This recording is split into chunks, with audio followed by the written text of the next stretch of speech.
Guys, magandang tanghali po. Update po tayo sa aking YouTube channel. Ngayon lang po ako mag-upload guys, no? So ayun guys, bago ang lahat, mag-intro muna tayo. At ako ay magkukwento ng tungkol sa baha, no?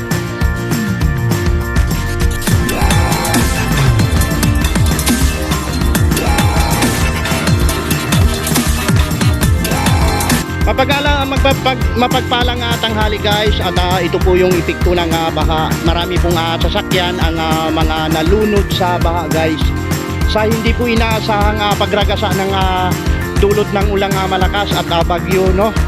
Ayan po ang naging resulta. Mga putik na napakarumi at mga sasakyan na inabot po ng baha at napabayaan. Katulad nito guys, itong tricycle na to na sa aking kaibigan, na tawagin na natin si kaibigang SD Kalabaw, kung bansagan namin dito guys. Pinabayaan yung kanyang tricycle. Itong tricycle na to guys ay dati-rati ay pag-aari po ito ni Dong Vlog, no?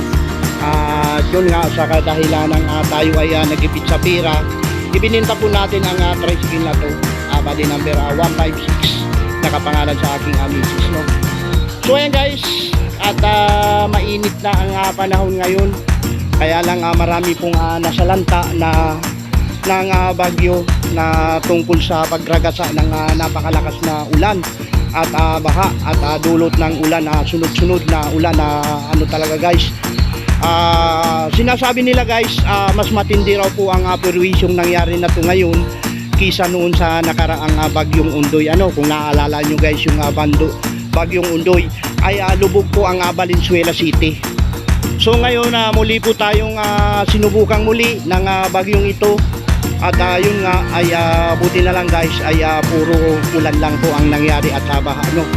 So ayun guys, aking mga tanim na kamuti, mga nalanta na dahil sa baha, no?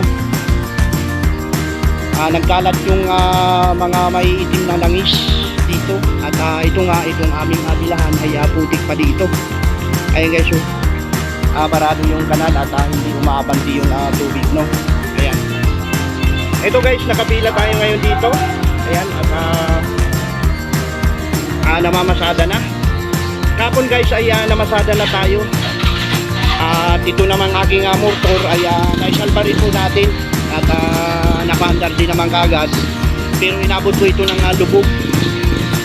So madali lamang guys ginawa, din rin po yung karburador at binuksan yung spark plug, sinalang sa kalan para mainit. So yung karburador ay maraming nakuhang tubig, no?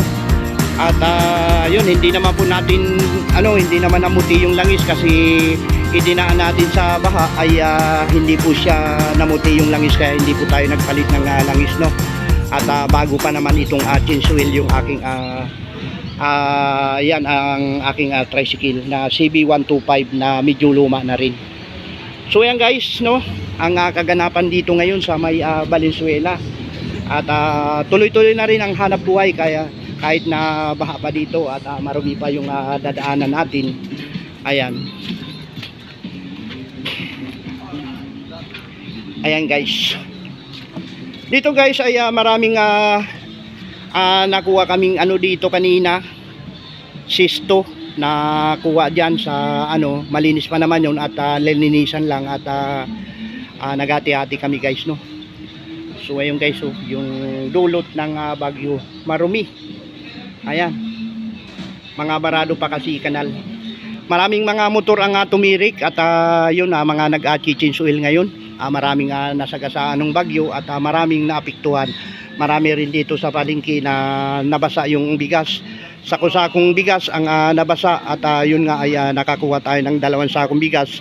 Hindi naman natin mapapakinabangan at hindi na natin maisasaing. Sayang yung bigas, no?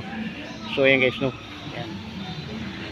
So paano guys, hanggang dito na lang po ang vlog na to, at lang tayo, nag-update lang po tayo sa aking YouTube channel. Paano guys, bye-bye na po, at mega love shoutout nga po pala kay Ma'am Bagyo Bliss D, kaibigang Johnny TV Vlog, at sa hindi ko po mga nabanggit, ayan, mega love shoutout na rin po.